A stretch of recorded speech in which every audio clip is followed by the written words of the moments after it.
Aw, shit, here we go again. Well, that was fun, wasn't it? Before I get to the review, I need to tell you something. I forgot almost everything that happened in this show 2 hours after watching it, but I enjoyed the fuck out of it. You know why? Because I don't think Star Wars is a big deal. It's not sacred or anything. At some point in the past, a young George Lucas made a fun movie. It exploded, so he followed it up with 2 great sequels, and a cult was born. Too many people put so much stock into the Star Wars mythos that it becomes their whole identity. Too many people become the Star Wars nerd. They buy the merch, the comics, the VHS, the extended cuts, the re-release, the anniversary re-release. You get it. They invested so much time, effort, and most of all money into Star Wars. And again, they're now the Star Wars fan.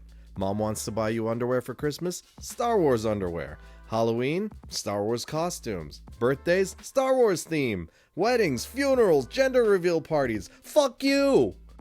Then old Gilu here decides to make more because he likes money, but he's lazy, so the prequels happen. Then the Disney purchase, then the Disney era, 3 Disney Plus shows, and now we have this. Out of all this, there are only objectively 3, maybe 4 decent movies in this whole saga.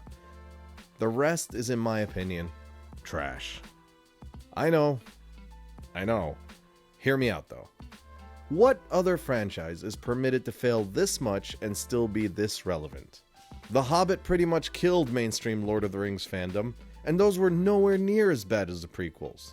Fantastic Beasts pretty much did the same for Harry Potter. Although, to be honest, Harry Potter was never good. But that's another video for another time.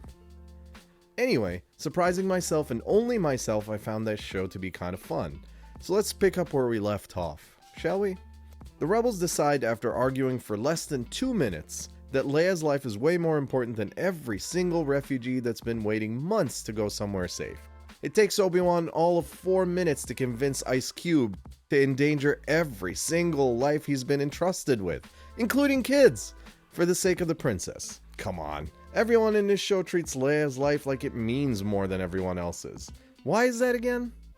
What, pray tell, makes this daughter of a Republic pawn so much more important than rebels and refugees that they're willing to endanger their entire operation to save her? It's as if they all know that one day she'll be very important.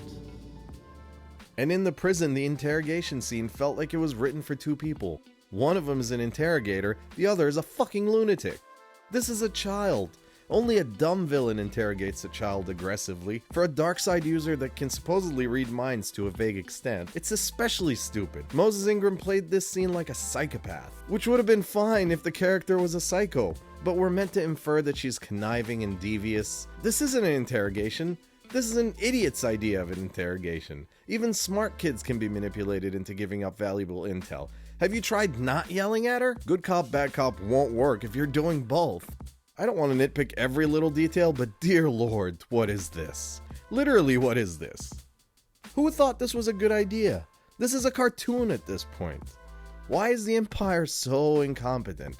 Are we supposed to believe that the same officers that operate under a highly organized fascist regime are so incompetent that they literally don't question a man with 4 legs? He's walking around with 4 legs under his coat during a prison escape attempt where the escaped prisoner would fit under a weird old man's coat. You'd think everyone would be on high alert because of an escaped prisoner. Who's running the ship? Also, 2 more things before I'm done poking. Darth Vader can pull 1 ship but not 2? Did he run out of force juice? After years of scheming and planning, this is how Reva chooses to attack Vader? Are the writers that stupid? Or is it the director? Someone in this crew is a fucking moron. I don't have anything bad to say about the final confrontation, because I don't give a shit about Reva. Her presence in this show is the biggest question mark that I've had in my head since The Boys Season 3 finale. Seriously, why did they give that script to newbies? Why, oh why did they drop the ball so hard? Anyway, ignoring the anime wall of rocks, it was an almost perfect sequence. But, and you know there's a but, can I comment on the volume again?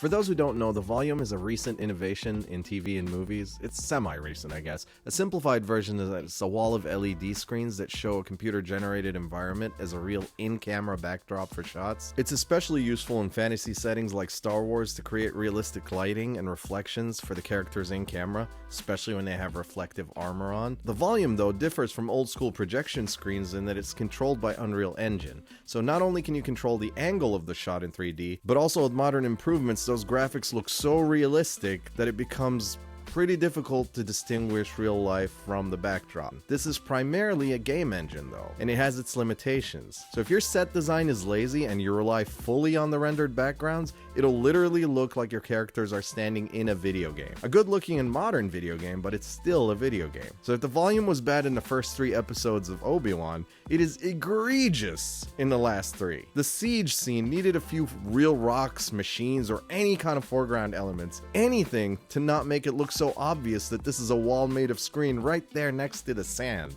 At this point, it's just lazy set design. So much effort goes into creating the volume's environments only for it to look like a PlayStation 4 game cutscene because the lazy set designers. You'd think that they splurge on their star character, but no, it's just sloppy set designs and shortcuts all over.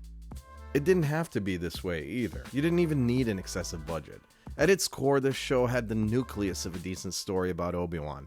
How he overcomes his self-doubt, how he deals with losing Anakin, how he deals with the responsibility for turning him to the dark side. This is powerful stuff, and if it was handled better, the show had the potential to be a masterpiece. I don't hate it for dropping the ball on so many aspects, I just wish it didn't make me yearn for a better, smarter team to work on it. Its biggest sin, though, wasn't even its fault per se. Its biggest sin was reminding me of how much fun we missed out on seeing Obi-Wan in the original prequel. I'm among the many that think most roles in the prequels were miscast. Hayden Christensen was an awful choice for Anakin. Natalie Portman could barely act when she was that young, and without proper direction, she was even worse. And good direction is not Ji-Lu's strong suit. Samuel Jackson was great on his own, but literally why is he in the prequels? He didn't even get to say mother. Ewan McGregor was perfect casting, so I would have loved to see more of him back then, and more of him now. While I was editing this video, I found out that someone cut down the show into an Obi-Wan movie. I'll put a link in the description if it's still up, but keep in mind this isn't a recommendation because I haven't seen it yet. I do have a feeling though that just laser focusing on Obi-Wan and dumping anything about Reva would be a lot more entertaining and satisfying than what we got. She was completely unnecessary to the story. I wish I had something clever to end on, but I don't. So I'll leave you with this idea.